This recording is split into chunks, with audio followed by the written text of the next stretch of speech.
বেশি হয়ে যায় তো মানুষের জবান এত নোংরা, মানুষ মুখ খুলতে খুলতে খুলতে খুলতে বলবে আল্লাহ তোর কি হুঁশ নাই, এত পানি কেন দিছিস? বলবে কি বলবে? আরে বলে বলবে কি বলবে না? আল্লাহ তাবারক ওয়া তাআলা কেন দেখা দেননি, তার কেন ছবি দেননি? আল্লাহ কেন দেখা দেননি, তার কেন ছবি দেননি? যদি আল্লাহর ছবি থাকতো পৃথিবীতে তো মানুষ বলতে এই জায়গাটা দেখা ভুল ধরে আল্লাহ। আর আল্লাহ যদি দেখা দিত তারপরেও আল্লাহ ভুল ধরার চেষ্টা করত। যেভাবে রসুলের পেছনে লেগে আছে এখনো মানুষ এমন আছে এইভাবে বিড়ি টানছে, যদি কেউ বলে মৌলভী সাহেব আসছে সঙ্গে সঙ্গে ফুক মেরে বলবে আল্লাহকে ভয় করি না, তোকে কেন করবো? আল্লাহ তাবারক ওয়া তাআলা বলেন ইন্নাল ইনসানা লিরাব্বিহি লাকানুদ ওয়া ইন্নাহু আলা যালিকা লাশাহীদ। ও যে একদম অকৃতজ্ঞ, এ ব্যাপারে নিজের প্রচন্ড হারে সাক্ষী রয়েছে। আল্লাহর কাছে একদিন দাঁড়াতে হবে। আর এই বিয়াদুরি কথাগুলো যে আল্লাহর সামনে বলেছে, তিলে তিলে তিলে তিলে বিচার হবে। যেদিন বিচার হবে আফালা ইয়ালামু ইযা বুশিরা মা ফিল কুবুর, তোমরা কি জানো কবরের ভিতরে কি লুকানো আছে? কবরের ভিতরে নারী আছে না পুরুষ আছে তুমি বলে দেবে, কিন্তু জান্নাতি আছে না জাহান্নামী আছে তুমি বলতে পারবে কি? এটা তো তোমার জানার কথা নয়। কি অবস্থায় রয়েছে কবরবাসীরা? ওয়াহুসিলা মা ফিস সুদূর, তুমি তো কবরবাসীর খবর বলতে পারো না। আমার রব প্রতিটি দিলের খবর বলে দেবে। এমন একটা দিন আসবে তখন বলবে নূর মোহাম্মদ মাইকে বসে বক্তব্য রাখছিলি আর দিলের ভিতরে কি চিন্তা করছিলি? আমি রব তোর জবান আর দিল একসঙ্গে দেখেছি রে। ওয়াহুসিলা মা ফিস সুদূর। অতএব বন্ধুরে হাত দুটো ধরে বলছি, পা দুটি ধরে বলছি, এখনো সাবধান হয়ে যায়। ইসলামেরই সাবধানী নিয়ে আসছে ধরায় রমজান। ভোরেরই আগে নিয়ত বন্ধ, ভুল করো না মুসলমান। সবাই রোজা রাখবেন ইনশাআল্লাহ, সবাই রাখবেন ইনশাআল্লাহ। যারা রোজা রাখবেন না হাত তুলেন। মাশাআল্লাহ, রোজা রাখবেন।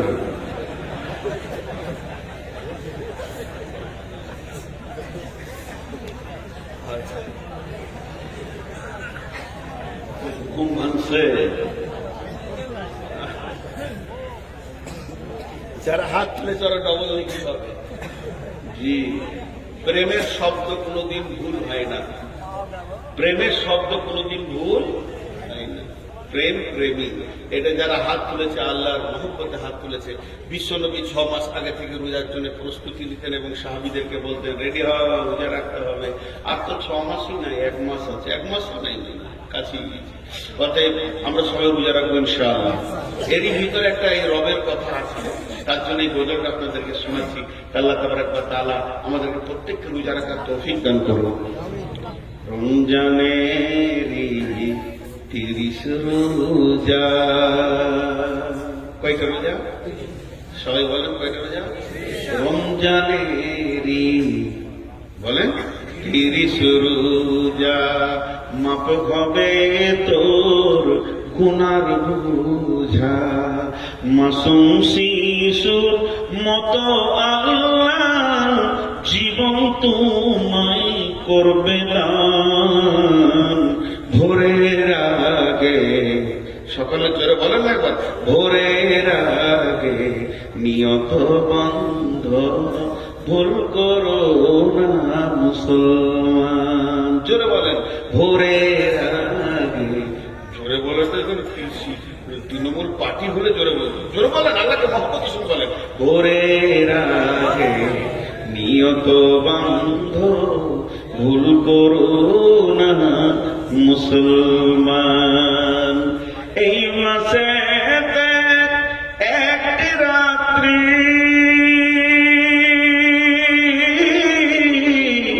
শবে কদর নামটি যার, হাজার মাসের সেরা সেরা ঘুচায় পাপীর দুঃখ ভার। এই রাতেরই উপাসনা আল্লাহর প্রিয় নজরানা, এই রাতেতেই নাজিল হলো নবীর উপর পাক কোরআন। ভোরের আগে নিয়ত বান্ধ ভুল করো না মুসলমান। মহব্বতের সঙ্গে এবার জোরে বলবে তো সব চুপ করে আছে। ভাটিয়ালি গান বলবে তখন বলতো যে হ্যাঁ এটা খালি শুনেছি। ওরে ও রেস্কাওয়ালা সকাল আর সন্ধ্যাবেলা কত জায়গা তুমি যাও, আমার বাড়ি সামনে এসে রতিখানে বেল বাজাও। রসে গেল জোরে এতক্ষণ একটা কথা হয়েছে। বাংলাদেশ দিলে গোটা দুনিয়াকে কানে মাতোয়ারা করে। তো ভোরের আগে নিয়ত বান্ধ ভুল করো না মুসলমান, এটা বলতে অসুবিধা হচ্ছে? জোরে বলেন মহব্বতের সঙ্গে আবার বলছি। বেহেস্তেরি 8 দরজা, বেহেস্তেরি 8 দরজা, রাইয়ান নামে একটি দ্বার, সেই দ্বারেতে ঢুকবে কেবল যারাই আল্লাহর রোজাদার। রোজাদারের মুখের ঘ্যান মৃগ নাভির খুশবুসুমা, তাই তো এদের এত আদর করেন আল্লাহ রহমান। ভোরের আগে নিয়ত বান্ধ ভুল করো না মুসলমান। একটা মহিলা মিশকাত শরীফের হাদিসটা এসছে, একটা মহিলা এরকম চুলাতে জাল দিচ্ছে আর আগুনটা দ করে জ্বলে উঠছে। আবার লকড়িটা আস্তে আস্তে আগুনটা নিয়ে যাচ্ছে, যখনই লকড়িটা দিচ্ছে দাও করে আগুনটা জ্বলে উঠছে।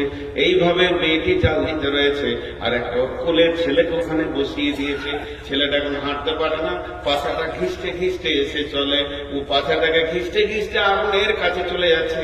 মা আবার তুলে সরিয়ে দিচ্ছে, আবার ওখানেও চলে যাচ্ছে। তাহলে মেয়েটা 4খানা কাজ করছে, একদিকে লকড়িতে জাল দিচ্ছে, একদিকে ছেলেটা মাঝে মাঝে সরাচ্ছে, আর একদিকে হাঁড়িটাকে একবার করে নাড়ছে কারণ ওটা আবার লেগে যেতে পারে, আর একদিকে আলু পেঁয়াজকে দিয়েছে দ্বিতীয় জন্য তৈরি করছে। এমন অবস্থায় বিশ্ব নবী ওখানে পৌঁছে গেলেন। আর যেই নবীজি পৌঁছে গেলেন মেয়েটি বলতে লাগলেন, ইয়া রাসূলুল্লাহ, পৃথিবীর সব মাকে এক জায়গায় যদি জমা করে দেওয়া হয় তো আল্লাহর মহব্বত তার থেকে তার বান্দার উপরে বেশি। আমি তো এই ছেলেটার আল্লাহ নই, আমি তো ছেলেটার মাবুদ নই, আমি তো ছেলেটার রব নই, আমি বরং ছেলেটার মা। তো আমি চাইছি না আমার সন্তান জাহান্নামের আগুনে জ্বলে যায়। আমি বারবার তাকে টেনে সরিয়ে দিচ্ছি, এটা তো পৃথিবীর আগুন। তাহলে আমার আল্লাহ তার আদমকে নিজের হাতে বানালেন এবং তার প্রত্যেকটি গোলামকে সে অতি মহব্বতের সঙ্গে মায়ের পেটে সুন্দর করে বানাচ্ছেন। তাহলে এই গোলামকে কেমন করে জাহান্নামে দিবি? আল্লাহ ও তার নবী গো, কেমন করে রবকে রব তিলে তিলে মানুষকে এত সুন্দর বানালেন, বানানোর পরে কেমন করে জাহান্নামের আগুনে দেবে? নবীজি বললেন, মারে এটাই তো কথা। আল্লাহ তাবারাক ওয়া তাআলা তার গোলামকে জাহান্নাম থেকে বাঁচানোর জন্য বহুত রকম কলা কৌশল করেছে। কেউ যদি ধরে না নিতে পারে অবশেষে তো তাকে জাহান্নামে যেতেই হবে। তাই কবি বলছেন, রোজাদারের 2টি খুশি, রোজাদারের 2টি খুশি, একটি খুশি ইফতারে,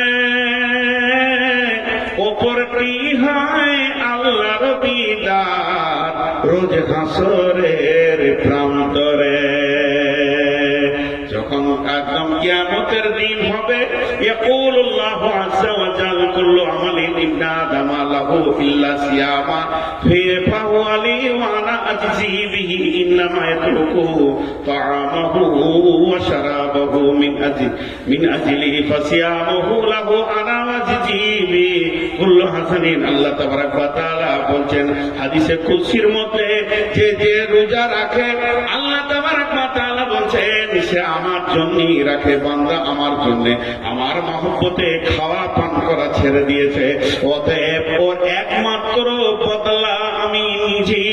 কিয়ামতের মাঠে বলবে হাসরবাসী রে, যে রবের প্রেমে তোমরা সকাল থেকে সন্ধ্যা পর্যন্ত খাওনি, সেই রব আজকের দিনে তোমাদের বদলা অন্য কিছু নয়, তোমাদের বদলা অন্য কিছু নয়, তোমাদের প্রাইজ অন্য কিছু নয়। 8টা জান্নাত আছে, জান্নাত তোমাদের প্রাইজ নয়, এটা তোমাদের প্রাইজ নয়, ওটা তোমাদের প্রাইজ নয়। তোমাদের প্রাইজ হলো আমি নিজে আল্লাহ। আল্লাহ হাজির হয়ে গেছে, প্রাইজকে নিজের হাতে গ্রহণ করে নাও। কত রকম কলা কৌশল নিয়ে আল্লাহ তাবারাক ওয়া তাআলা বলছেন।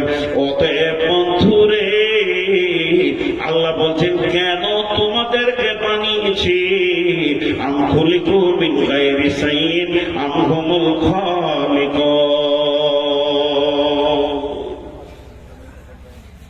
আমি দেখে এসেছি তোমাকে সুন্দর রং করেছি, কিন্তু লাল রং করেছে আমার পছন্দ। আর কত খেয়াল করবো, আলমারিতে অনেক বই আছে না, বুড়ি মেয়ে ছেলে হয়নি, বুড়ি মেয়ে ছেলে যখন জওয়ান ছিল তখন দেয়নি, এখানে ওর বুড়িটাকে নিয়ে বলছে দুটো ছেলের মা। জি আচ্ছা ঠিক হবে, ওটা বাদ যাবে না। তালে মাতাল হলে তালে ঠিক আছে, যাতে মাতাল হলে ওটা আমার প্রতিদিনের কাজ। ইঁদুর না মাটি কাটলে দাম বেড়ে যাবে। তো আপনারা একটু ধৈর্য থাকেন। আপনাদের বিরক্ত লাগছে নাকি? 1-2 করে উঠছে, ওরা মনে মনে ভাবছে হয়তো কালেকশন করবে, এভাবে কথা এত যখন বলছে না গুলো করে এভাবে ধরবে। হাজি ভাই, আমি একজন জালসায় হাসতে হাসতে বলে দিয়েছিলাম আল্লাহ যেন ঘর না যায়, এরা ঘুরু ঘুরু উঠে চলে যাচ্ছে।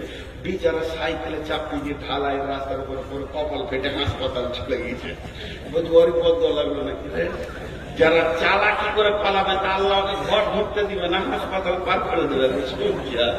যে তুই ওখানে টাকা দিলি না, যা টাকা খরচা করার ফ্যাক্টরিতে পাঠিয়ে দিলি। এবার কত যাই খালি দেখ, হাত ভেঙে ওর এখানটা সিলাই চলেছে। আর যাবি জালসা থেকে পালাবি, যে নূর মোহাম্মদকে আনিস না রে, দাঁত ভেঙে যাবে। অতএব এখান থেকে কেউ যাওয়ার চেষ্টা করি না ভাই। আমরা ডাকাত নই, আমরা হয়তো বলবো দে বাপ, এর থেকে বেশি কিছু বলবো না। রাতে যদি ডাকাত ঢুকে তো আপনাকে বলতে হবে লে বাপ।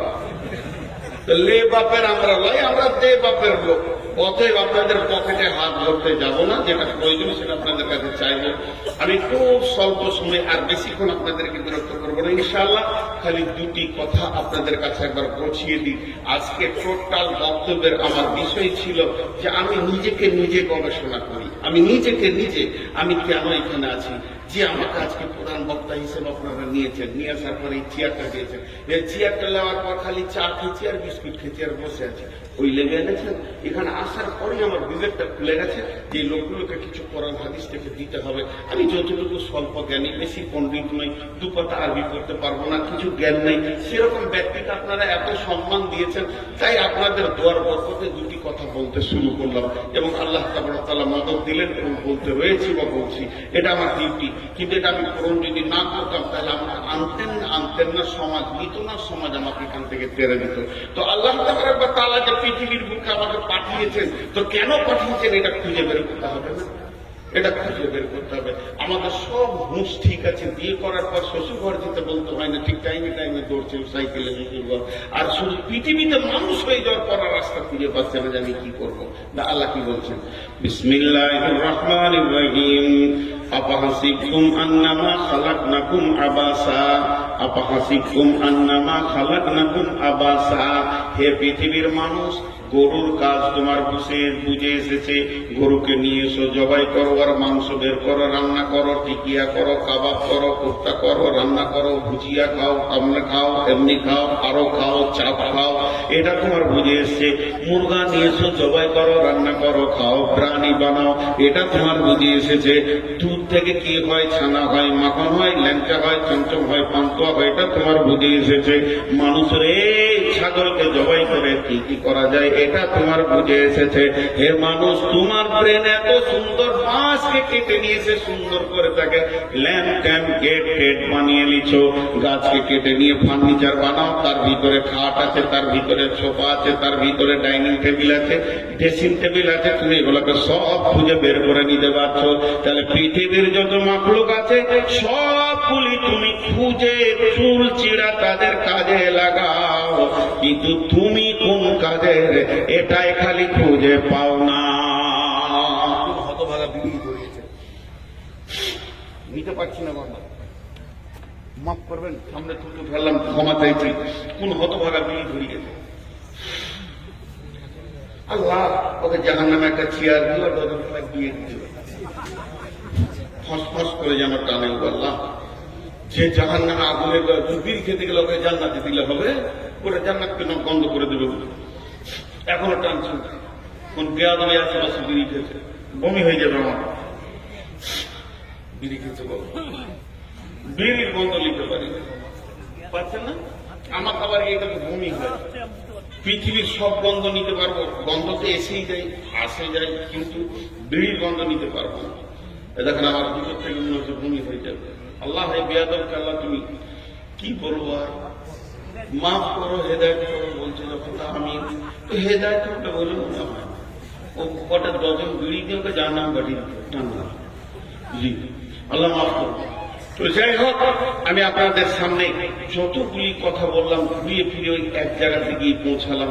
সেটা কি, যে আল্লাহ আমাদেরকে বানিয়েছেন কেন, তার পেছনে আল্লাহ বলছেন বিসমিল্লাহির রহমানির রহিম, ওমা খালাকুল জিন্না ওয়াল ইনসা ইল্লা লিয়াবুদুন।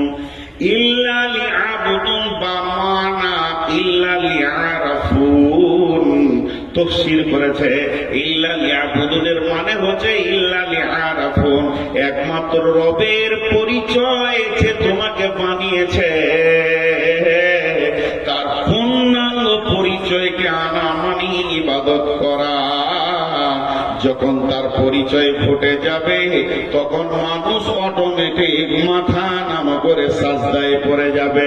যেহেতু আল্লাহ তাবারাক ওয়া তাআলা বলছেন বিসমিল্লাহির রহমানির রহিম, ইন্না ফী খালকিস সামাওয়াতি ওয়াল আরদি ওয়া ইখতিলাফিল লাইলি ওয়ান নাহারি লাআয়াতিন লিউলিল আলবাব আল্লাযীনা ইয়াযকুরুনাল্লাহা قياما وقعودا وعلى جنوبهم ويتفكرون في خلق السماوات والأرض ربنا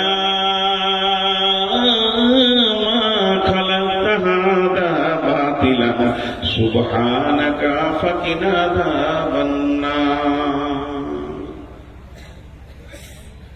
কি মোহন ভাই হইলা রে তোর বিদায় বেলার পালা। এ ভাই, যে যে যাচ্ছেন আবার মুসাফা করে যান তো। ও ভাই, আবার মুসাফা করেন, কি যে দোষ করেছিলাম একবার মুসাফা করেন ভাই। ও ভাবছি মোবাইল আরো জোরে মারছে, ভাবছে ধরবে।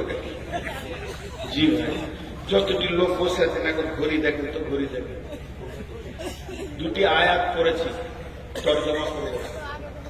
আমি কথা দিলাম ইনশাআল্লাহ যদি বেঁচে থাকি 5 মিনিট তো তর্জমা করব 5-7 মিনিট পর। আমি কথা দিলাম ইনশাআল্লাহ যদি লোক বসে থাকে তো আমি তর্জমা করবো ইনশাআল্লাহ। দুটি আয়াত করেছি, 7 মিনিটের বিরতি নিচ্ছি। কেউ আছেন 5,000 10,000 দেনে ওরা, আমি কথা দিয়েছি, উঠে চলে গেলে কিন্তু আমি তর্জমা করবো না। এই 7 মিনিটের বিরতির মধ্যে বলছি, আল্লাহর গোলাম কেউ আছেন? আচ্ছা ভাই দেখেন, এই যে বড় আয়োজন, বক্তা খরচা, মাইক খরচা, লাইট খরচা, সাউন্ড, এত রান্না, এত খাওয়া, এত ডেকোরেশন, খারাপ কথা মুখ দিয়ে বলতে নেই। কমিটি, জালসা কমিটি হোক আর মাদ্রাসা কমিটি হোক, কয়েকটা দিন মানুষ নয় গাধার মতো খাটুনি। এই কথাটা আমি অনিচ্ছাকৃত বলছি, মানে বোঝানোর জন্য যে খেটে মানুষগুলো ক্লান্ত হয়ে যাচ্ছে। আজকের যদি সে ফলটা না পায় তাহলে এগুলো সব ভুল হবে। আর আপনি যখন এখানে আসবেন তখন আপনার চেতনাটাকে খুলে আনতে হবে। আমি একটা আমার বাস্তব অভিজ্ঞতা আপনাদেরকে শোনাই। এই হাওড়া 24 পরগনার চটা এলাকায় আমি গিয়েছিলাম একবার একটা জালসায়। গ্রামটা, জেলাটা মানে ওই বজবজ এলাকায়, মাদ্রাসাটার নাম নোরানি মাদ্রাসা। তো আমি জালসায় গিয়েছিলাম। তা আমি ছিলাম, আরো দুটো বক্তা ছিল, টোটাল 3টে বক্তা আমাকে মাঝে দিয়েছেন। খুব মন দিয়ে শুনবেন ঘটনাটা, খুব মন দিয়ে শুনবেন। আমি গুরুত্ব দিয়ে বলছি, জ্ঞানের জন্য বলছি। তো হেড মৌলানা আমাকে এমনি করে কানে হাত বলছে, কালেকশনটা একটু আপনি করবেন, কিন্তু 15 মিনিটের বেশি নয়, খেতে যাবে লোক এখানে বেশি করে কালেকশন করবে। তো 15 মিনিটে কত কালেকশন হবে? দেন ভাই, দেন ভাই, মাদ্রাসায় কিছু দেন। লোক 10,000 হবে, 10,000। পিঁপড়ে লড়ছে তো, লোক লড়ছে না। আমার আগের বক্তব্য ছিল সরকার সাহেব, আমি ছিলাম মাঝে, শেষকালে ছিল সোহাগ সাহেব, সন্ধান বলে দিলাম। লোক হিলে না, তাকিয়ে আছে, ভয়ান সেরকমই হচ্ছে। দিয়ে 15 মিনিট যেই হয়ে গেছে, আমার হেড মৌলানা বলছে আল্লাহ রেগে যাবে। টোটাল কালেকশন হলো 5,500, 3,500, 200-500 করে। তো আমি তো গালে হাত দিয়ে বসে আছি, ভাত খাবো না বক্তাকে কি দিবে, লাইট মাইকে কি দিবে, টেনশন আমার। মনে মনে হবে না এইটুকু যদি কালেকশন হয়েছে, প্যান্ডেলওয়ালাকে কি দিবে, আর লাইটে কি দিবে, মাইকে কি দিবে। আচ্ছা, হেড মৌলানা মনও ভারী নাই, কালেকশন না হলে তো মন ভারী। তাও নাই, চলেন চলেন, খেলেন খেলেন আর থাকেন, সকালে ফার্স্ট ট্রেন ধরিয়ে দেবো। তখন নিজের গাড়ি ছিল না, তারপরও টেনশন যেছে না, যথেষ্ট পরিমাণের টাকা সকলকে দিলেন। তো হেড মৌলানা থাকতে পারে, বলছি ভাই ভাত খেতে মন দিয়েছে না? বলে কেন? কালেকশন যে হলো না। বলছি এখানকার নিয়ম এটা, এর থেকে বেশি টাইম কালেকশন করলে ওরা খেতে যাবে, ওরা যা টাকা দেওয়ার দিয়ে দিয়েছে। কি কত দিয়েছে? 36 লক্ষ টাকা নগদ আদায়। বলেন এবার মাথার চুল উঠে যাবে। তো কি করে হলো? বলছে আমাদের এই মাদ্রাসার নিয়ম হচ্ছে, অত্তরে এলাকায় একটা রিক্সাওয়ালা হোক, একটা পাইলটওয়ালা হোক, আর 20 তলা হোক, আর কোম্পানি হোক, আর গরিব হোক, আর রাস্তায় যে ভিক্ষা করে খায়, প্রত্যেককে কার্ড দিতে হবে। একটা কার্ড দিতেই হবে। কার্ড একটা বাড়িতে 5টা লোক, মেয়ে ছেলে নিয়ে 8টা 10টা লোক, 10টা কার্ড দিতে হবে। ওই কার্ড দিবে মানে তারা মাদ্রাসার একটা চাল খাবে না, ভাত তো দূরের কথা। ভাত রান্না হয়েছে 20টা মেহমানের জন্য, শিক্ষকদের নয়, ছাত্রদেরও নয়। ছাত্র শিক্ষক যেমন বডি দেখেছে ওই রকমই, কিন্তু এদের রান্না হয়েছে আমাদেরকে একটা রুমে খাওয়াচ্ছে, যেমন আপনাদের স্পেশাল একটা রুমে মেহমানদের ওই রকমই খাওয়াচ্ছে। বাকি সব বোর্ডিং এ চলছে যেমন। তাহলে কার্ডটা কেন? বলে কার্ড দিতে হবে। আমাদের জালসা হচ্ছে 13 তারিখ। তো গোটা এলাকায় এদের এক হয়ে আছে, যেদিন জালসা হবে তার 3 দিন আগে পর্যন্ত নিজের টাকাটা পৌঁছিয়ে দেওয়া যাবে। এবারে দুটো শিক্ষক সবসময় চেক দিয়ে বসে আছে খাতা নিয়ে। তো রিক্সাওয়ালা রিক্সাটা দাঁড় করে বলছে, হুজুর এই 500 টাকাটা নেন। ও বলছে 700 নেন। সেরকম লোক এলে 2000 দিচ্ছে, ভাই 5000 দেন। আচ্ছা তাই লেখেন। এইভাবে আমরা নগদ কালেকশন করেছি 36 লক্ষ টাকা। এইটা বাচ্চা ছেলে পেলে যদি কেউ বাদ থাকে, বাইরে ছিল ওইটা দেয় বেশি। ওরা বলবে যা দিবার আগে দিয়ে দিব, কিন্তু জালসার দিন বক্তব্য শুনবো, খালি একটা কালেকশন করতে দেব। ঠিকই আছে। তো আজকে আমাদের অবস্থা কি? জালসা শুনিয়ে কালেকশন করতে হচ্ছে, মানে এদেরকে গরম করতে হচ্ছে যে টাকা দে, খেয়ালই নেই। কিন্তু শালির বিয়ে যদি কার্ড চলে আসবে, খালি প্রতিদিনের মতো কি দেবো রে, কি দেবো রে, বাড়ির বড় জামাই এমন মাল দিব যেন সবাই বলবে যে দোলা ভাই দিয়েছিল। ঋণ করো দেয়, ঋণ করো দেয়। শালির বিয়ের খেয়াল ঠিক আছে, শালার বিয়ের খেয়াল ঠিক আছে, বন্ধুর বিয়ের খেয়াল ঠিক আছে, বিয়াই বেটার বিয়েতে যেতে হবে তা ঠিক আছে, আর কারো বিয়েতে যেতে হবে তার বিয়েতে ঠিক আছে। আর যখন মাদ্রাসার তরফ থেকে একটা ইস্তাহার ওর হাতে পৌঁছায়, তোর বিবেকের চেতনা খুলে না যে আমাকে এখন থেকে রেডি হয়ে থাকতে হবে, কাবিলপুর মাদ্রাসায় এবছর 2000 টাকা না দেওয়া পর্যন্ত আমি করবো। এটা হয় না। অতএব ভাই কে আছেন আল্লাহ ওয়াস্তে বলছি, আমি 7টা মিনিট টাইম চেয়ে নিয়েছি আপনাদের কাছে, অনেক কথা শোনালাম। 5,000, 10,000, 2,000, 1,000 দেনাওয়ালা কে আছে? উঠবেন না। 2,000 টাকা আব্দুর রাজ্জাক চুয়াপুকুর থেকে। চুয়াপুকুর থেকে আব্দুর রাজ্জাক 2,000 টাকা। চুয়াপুকুর, মাশাআল্লাহ। জি, আর কে? আর কেউ আছেন? আল্লাহর গোলাম আর কেউ আছেন? আর কেউ আছেন আল্লাহর গোলাম? আমি ঘড়ি দেখে নিয়েছি। জি, মা বোনেরা। আমাদের এক মাস্টার বাবুর মাস্টার আমাদের ডাকি, আমাদের ভাইপো, ও 10,000 টাকা। 10,000 টাকা। আর আরেক মাস্টার আমাদের সহজ তবে জিজ্ঞেস করেন তো যে আমি আর কি দোষ করেছিলাম? আমি বকে মরলাম আর আপনাকে বলছি না, আপনাকে বলতে বলছে। তত ভায়া করা কি দরকার? পিঠ ধরা কি দরকার? হানপিটা সরস্বতী তো আমাকে বললে হয়। বাবু মাস্টার 10,000, আর একজন আব্দুর রব মাস্টার 10,000। আব্দুর রব মাস্টার 10,000। কই দুটা?